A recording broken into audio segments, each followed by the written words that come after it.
Hi guys, good morning, good morning. Ngayong, anong araw ngayon, Je? Bier, Ha? Biyernes. Biyernes ngayon? Oh, Okay. Ngayong araw, Friday. Anong date? five. Size? Ha? Five. Size? Size ba? Ayun. Size lang ngayon? Oo. Size ah. So, ayan, nagpapagawa tayo ng kubo dun sa taas. Kasi, mas maganda dito ang ambience. Kasi yung kubo andun sa kabila eh. So, palipat natin dito para ay overlooking dito. Maganda. So, andito ngayon ako. Itong video na to sa YouTube ko i-upload. Dito ngayon ako sa overlooking. Ayan. Nakita nyo? Yun. So, marami tayong pananim na sitaw dito. Baba. Papakita sa inyo.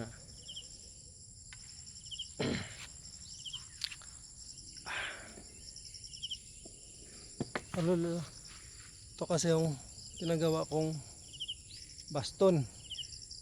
Dahil namaga ang aking paa. So, yan. Yung napunasan ko yung camera na aking cellphone. Ayan. Maganda ang bunga ng sitaw. Kagaya nito. Daming bunga. Okay. Ito yung pananim natin na sitaw. Tingnan yung haba, guys. Tingnan yung haba ng sitaw na tanim dito. Yan. So ito, harvestin nila para maibenta doon sa Quezon City. O, di ba? Kapag masipag ka magtanim, meron ka talagang aanihin. Ito yung mga tanim nila dito, nila Bro Jerome at ni Bro Kiting. Yan ito yung gumagawa dyan ng kubo. Hanggang doon yun sa baba, guys. Yan. Diba?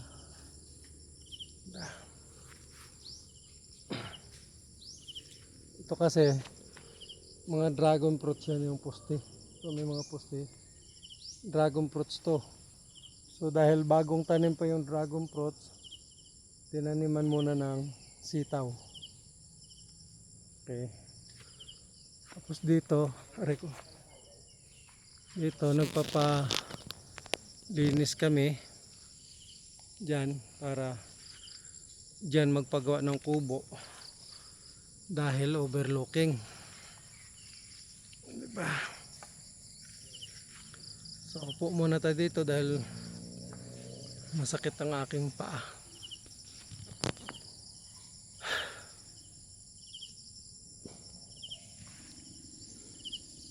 Ito kasi masakit. Yan. Matatanaw doon si Padre Pio. Padre Pio ng Bulacan. Hindi Padre Pio ng Batangas. Kasi may Padre Pio naman sa Batangas. Mayroon din dito sa Bulacan. So dito maganda ang matatanaw mo doon sa malayo. Hindi lang makita sa camera pero matatanaw mo puro sitaw doon, oh. Doon sa tawid. Nasa ba dulo ng kamay ko. Ayan, matatanaw mo yun doon. Puro sitaw.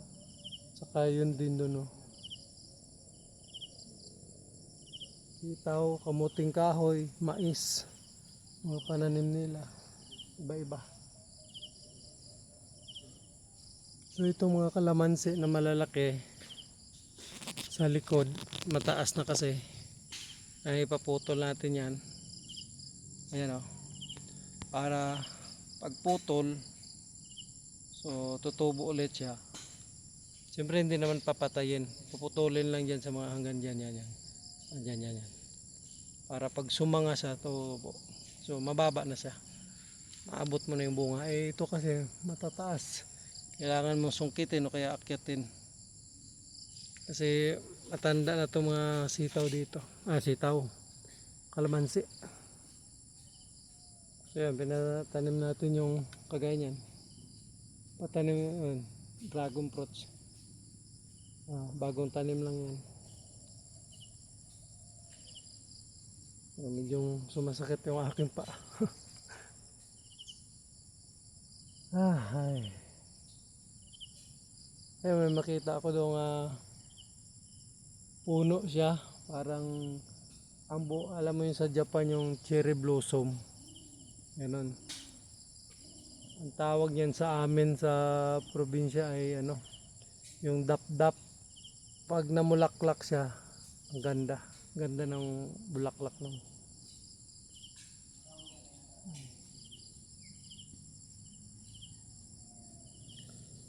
Aray ko. So, diretso na lang upload to. Hindi na kailangan i-edit to.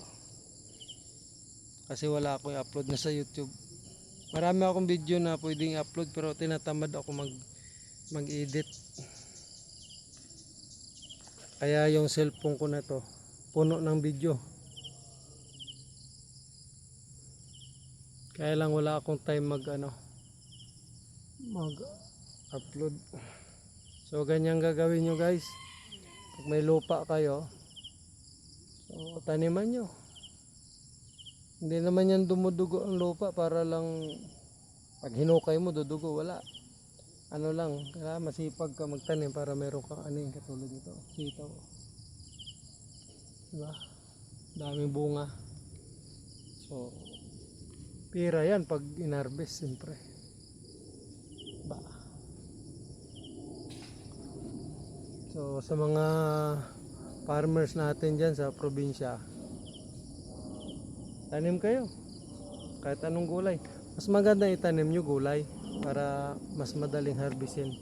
Pagaya na may palayan o kung logi ang tanim nyo sa palay dahil mura yung palay, taniman nyo ng ng gabi or yung tinatawag na abalong.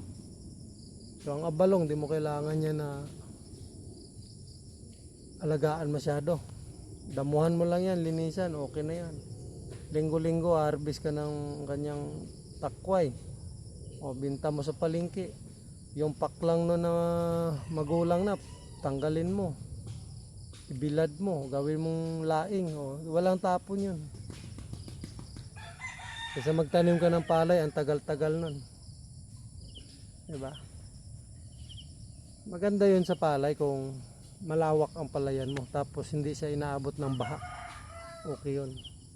Pero kung konti lang naman yung ilang tawag yan, ilang pans lang naman, ilang tawag nito, hindi naman masyadong malawak yung palayan, gulay itanim nyo, mas madaling harvest yun, diba?